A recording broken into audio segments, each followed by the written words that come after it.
This is a May Luna Media production. Hey, and welcome to Synaptic Soul, the podcast where science meets spirit, and we get real about the beautiful and brutal and magical mess of being human. I'm your host, Ava Marie Anderson, writer, mystic, multi-dimensional mischief maker. Quick disclaimer, you may hear the occasional snort, sigh, dramatic flop from my two French bulldogs, Rocky and Rambo. They're the soundtracks of my life, my soul companions, and honestly, the real stars of the show. Someday we'll dedicate a full episode to their role in my daily rituals, emotional healing, and wild spiritual life. But for now, just know that they're always close by, snoring their support. Let's dive in. When I was 7 years old, life was still sweet and sticky. Think summer bike rides and popsicles dripping down my hands and skin knees patched with Scooby-Doo Band-Aids. I had no business thinking about past lives or timelines or being on the right path. My biggest worry was if I could keep up with the neighborhood kids on my neon pink bike.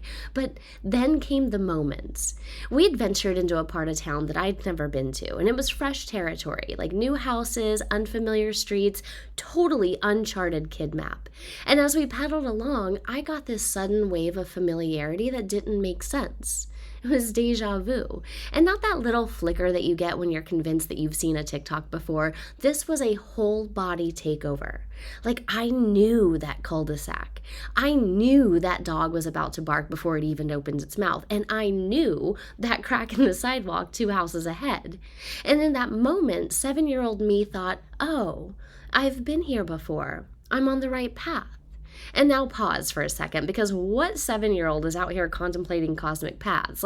Most kids are just trying to score another otter pop. But in my little kid brain, I knew something bigger was happening. And it was my first conscious brush with the concept of reincarnation. Not because anybody taught me, but because my soul dropped the breadcrumb in broad daylight.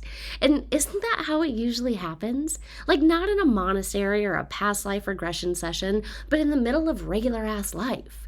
It's a face in the crowd, or a place that you've never visited but it feels like home, or a scent that rips open a memory that you technically shouldn't have. And these moments are soul déjà vu. They're not imagination, they're just reminders. So the idea of reincarnation, that our souls recycle through multiple lifetimes gathering experiences like Girl Scout badges, is one of humanity's oldest obsessions. And in this episode, we're diving into it head first. We're going to talk ancient traditions and cutting-edge science and irrational fears that might be echoes of past deaths, and how karma is basically the syllabus for Earth School. So why does this matter? Well, if reincarnation is true, or even just half true, it changes everything about how you live this life. Suddenly the pain isn't pointless, and the patterns aren't random, and the lessons aren't punishment. They're just practice. And practice means that you get more than one shot. And now skeptics will say that déjà vu is just your brain glitching, and sure, neuroscience has some fancy terms like temporal lobe anomalies to explain it away, but here's the thing. When 7-year-old me is pedaling down a street that I have never seen, predicting that the dog will bark before it happens, and thinking about cosmic alignment instead of Barbies, you can't tell me that that is just a glitch. So that's where we're headed today. By the time we're done, you'll see reincarnation not as some woo-woo bedtime story, but as a concept backed by history and biology and quantum physics and thousands of bizarrely detailed case studies. Because science is finally catching up to what mystics have been screaming for a millennia. Energy doesn't die. It only transforms, and baby, so do we.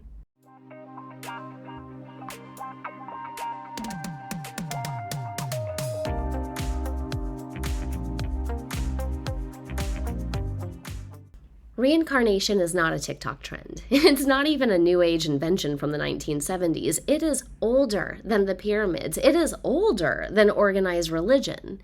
Humans have been obsessed with the soul's return since we first stared at death and thought, this cannot be it. But let's start in India. Hinduism and Buddhism center around samsara, which is the cycle of birth and death and rebirth. The Bhagavad Gita spells it out like a fashion change. Bodies are clothes. Souls just swap outfits. Buddhism refines it with the idea of karma shaping your next ride. So compassion gets you an upgrade and cruelty might land you back in the remedial section. It's not punishment, it's balance. The Druids believed that souls were indestructible, recycling back into new bodies. Egyptians obsessed over the Ka and the Ba, which are aspects of the soul that journeyed after death, and some interpretations hinting at return. Indigenous cultures across the world have reincarnation baked into their cosmologies, like the Navajo and the Yoruba and the Maori. They all tell stories of ancestors returning through new generations. And then there's the Greeks. Like Pythagoras claimed that he could remember being other people, including a soldier and a courtesan. Plato described reincarnation in the Republic, souls choosing new bodies based on the lessons they still needed. And even Socrates hinted that learning was remembering, a nod to the soul carrying knowledge forward. But then Christianity showed up with this one life, heaven or hell package, not because reincarnation wasn't on the table, because early Christians like the Origen actually taught it, but because the church straight up banned it in 553 CE at the Council of Constantinople. Why? Because reincarnation makes you less controllable. If you've got multiple lives to work out your mess, you are not as easy to scare into obedience. Like the institution needed leverage, and so reincarnation got scrubbed, leaving Western culture with the "you get one shot, don't fuck it up" narrative. But here's the funny part.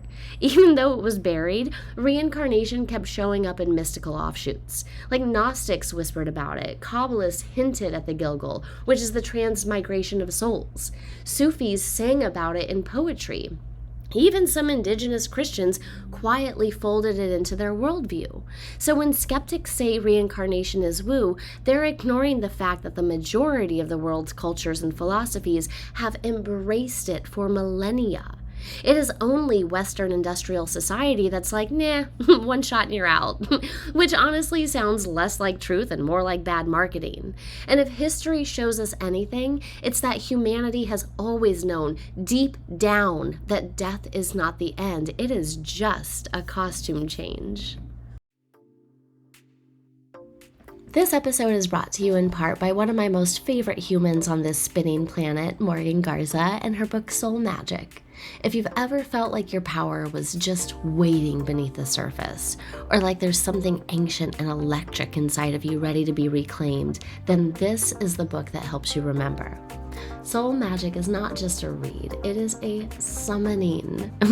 It's filled with rituals and stories and the kind of grounded spiritual wisdom that doesn't talk at you, it talks with you. Morgan writes like a soul sister, a cosmic cheerleader, and a priestess all rolled into one. And it's a must-have for anyone on the path of awakening, reclaiming. So grab your copy at morgangarza.com or wherever books are sold, or bless someone else's journey and gift it, because real magic's meant to be shared. That's Soul Magic by Morgan Garza. You'll feel it in your bones. All right, let's shift from temples to laboratories, because as much as science loves to roll its eyes at spirituality, reincarnation has been poked and prodded and researched, and the results are too wild to ignore. Enter Dr. Ian Stevenson, psychiatrist at the University of Virginia. Like, this man spent over 40 years documenting more than 2,500 cases of kids recalling past lives. And I'm talking toddlers, not teenagers. Like kids who could barely tie their shoes, but could tell you the name of their other mom and the village they lived in and how they died. Investigators checked, and in many cases, the details matched actual people.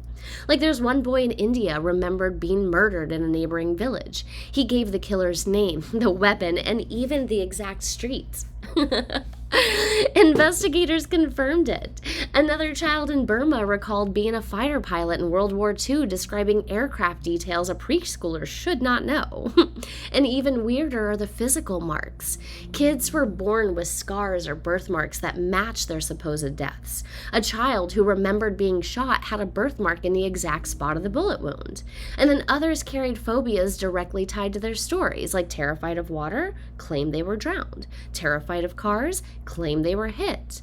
And science tries to explain this away as cryptomnesia, basically, called hidden memories, or maybe it's parental suggestion, or maybe just imagination. But how does a kid in rural Lebanon know intimate details about a village miles away, or speak phrases in a language that they have never been exposed to? Like, the margin of coincidence gets razor thin. And then there's epigenetics, like trauma literally coding into DNA.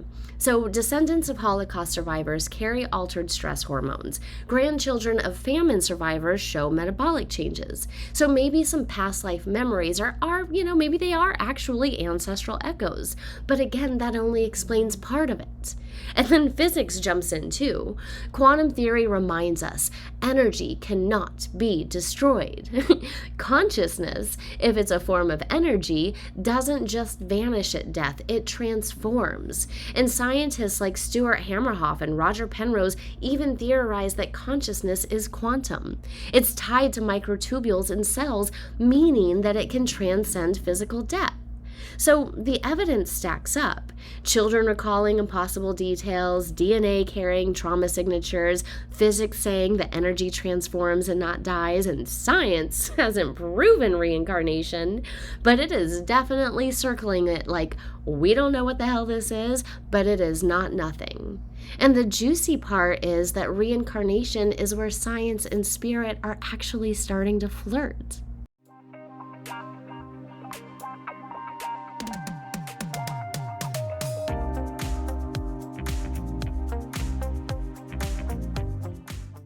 Alright, let's talk about karma, and not the Instagram version where if you ghost a guy, your tire goes flat.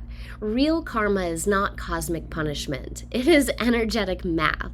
Every action, every intention, every ripple into the field has a consequence, and if the equation isn't balanced, then it loops back until it is. Like, think of it like a school. If you flunk algebra, you don't get punished. You just retake the class. That is reincarnation.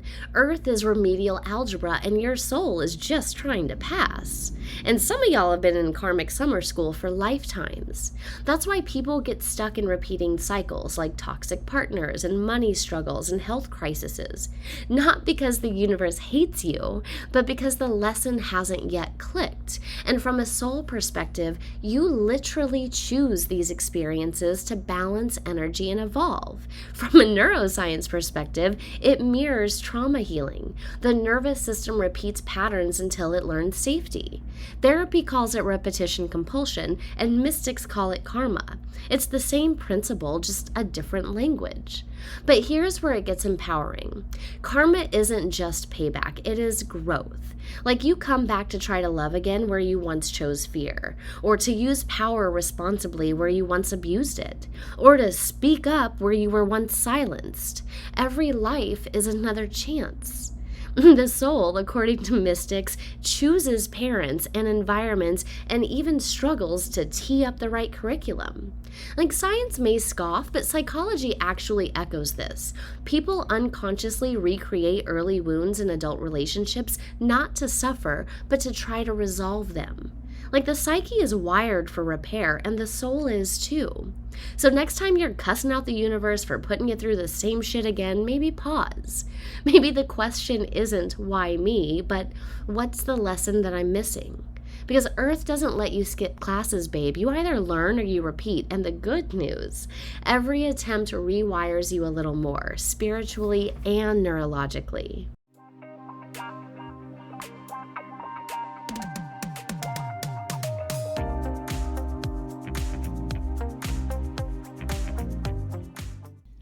So how do you know you've lived before? Spoiler, the signs are all over your life. And deja vu is classic. It's that eerie sense of been here, done this. And neuroscience calls it a memory glitch, but why does it feel like sometimes full scenes are playing out, down to predicting what's about to happen? Like, that's not just glitchy wiring, that is memory leaking through. And soul recognition is another. Like, you meet somebody and instantly you feel like you've known them forever. Like, your body relaxes or it freaks out without reason. That's not chemistry, that's history. And then there are irrational fears, these phobias that make no sense in your current biography. If you're terrified of drowning, though you've never had a near miss, or panicked in cars despite never crashing, these could be echoes of past deaths. And Stevenson's research is loaded with examples. Like one child terrified of fire remembered dying in a blaze, and another with crippling claustrophobia said that he died in a building collapse. Like these fears are soul PTSD. And science offers parallels, like epigenetics shows that trauma imprints can be passed down, and descendants of famine survivors hoard food, and kids of war survivors startle easier, and maybe some of our fears are ancestral echoes, but when a toddler describes being a World War II pilot, that is not grandma's DNA. Dreams are another window, and I'm not talking about the naked in math class dreams. I mean vivid, cinematic dreams that feel too real. Settings that you shouldn't know, and emotions that don't belong to this life.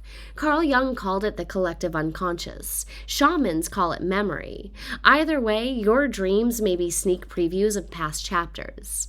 And then there's that old soul phenomenon, like kids who talk like philosophers at the age of 5, or people who radiate wisdom beyond their years. That depth doesn't come from one lap around the sun. That is a backlog of lifetimes. So if deja vu stalks you, or if your fears don't line up with your life, or if your dreams drag you through history, or maybe even people just call you an old soul, maybe you have been here before. And honestly, that is kind of badass. But let's address the skeptics. Neuroscience says deja vu is just the temporal lobe misfiring. Psychology says false memories are common. Evolutionary biology says that phobias come from survival instincts passed down, like a fear of snakes, or a fear of heights, or a fear of drowning. And sure, some of that makes sense, but here's the thing. None of these theories explain the full scope. Like, they don't explain kids naming strangers in villages miles away. They don't explain birthmarks matching wounds, and they don't explain toddlers speaking foreign phrases. Skeptics dismiss, but they don't have a better theory. And let's be real, science has a history of calling things impossible until it finds the tools to measure them. I give you germs, and radio waves, and quantum entanglement, all once dismissed as nonsense. Reincarnation might just be waiting its turn. But even if you don't buy it, here's why it matters. Living as if your soul returns changes how you move through life. Suddenly, the struggles aren't random cruelty, they're lessons. And the relationships aren't accidents, they're classrooms. And death isn't the end, it's a transition. And this perspective doesn't just comfort, it actually empowers. Like, you stop asking why me and start asking what am I learning? And that shift pulls you out of victimhood and into agency. It softens the fear of death because you know it is not a goodbye, it's a I'll see you the next round. And honestly, whether reincarnation is literal or metaphorical, it works because it gives meaning to the chaos. It encourages compassion. Maybe the person that hurt you is working out their own karmic mess. It also inspires patience, like maybe you've been here before and you'll be back again, so rushing isn't necessary. So no, reincarnation isn't proven, but neither is love, and neither is consciousness itself, and yet here we are living by them. So listen to me, bro, here's your takeaway. You are not a one-hit wonder. You are a greatest hits album playing on repeat, just remixing and remastering, getting better every round. And next week, if you think we're done, by the way, next week we're going to take this deeper. We are talking about soul families, because if you think you reincarnate solo, think again. This episode is supported in part by Sage App, aka the app that's basically a metaphysical multivitamin. It's like having a spiritual sanctuary in your pocket minus the incense smoke in your purse. It's also where I host my new moon manifestation clubs, which, if you know, you know, we go deep. So if you're ready to stop doom scrolling and start soul scrolling, download Sage in the App Store or Google Play and then step into a more intentional, magical version of your day. That's SAGED, like Sage, but with an app. Back to the episode.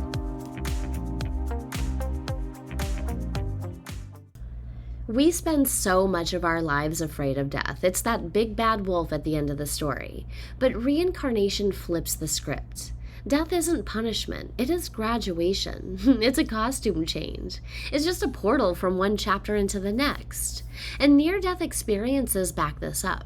Thousands of people who have died on the table and come back report eerily similar things. Tunnels of light, overwhelming peace, reunions with loved ones, and a sense of being home. Their brains shouldn't be functioning, but they're having vivid experiences. Neuroscience tries to chalk this up to chemical surges, but that level of detail, the ways strangers report the same motifs across cultures, like that is more than just a brain burp. And then there are the deathbed phenomenon. Like hospice nurses will tell you, people start seeing deceased relatives before they cross. Kids will talk about the man in the corner or grandma at the foot of the bed. It is so fucking common that it is practically clinical. And science can't measure it, but it is damn consistent. And from a quantum perspective, death is simply the collapse of one wave function into another. Consciousness, energy, doesn't vanish. It transitions states like water turning into vapor. Like you don't stop existing, you just stop existing in this form. And if reincarnation is real, then death is not the end. It's just an exit interview. That moment you integrate lessons and maybe review your syllabus and decide what class to take. Which means we've been terrified of the wrong thing. Death isn't scary. Wasting the lifetime you have by not learning and not loving and not expanding, that is the real tragedy. So here's your reframe. Death is not the full stop at the end of your sentence. It's just the semicolon. It means to be continued, and bro, your soul loves a sequel. If you loved this episode, be sure to hit that subscribe button and leave us a glowing review. It helps more beautiful souls like you find this space. Because your words matter, your energy ripples, and every review is like a little spell of support for the Synaptic Soul mission. So until next time, stay curious, stay cosmic, and keep waking the F up.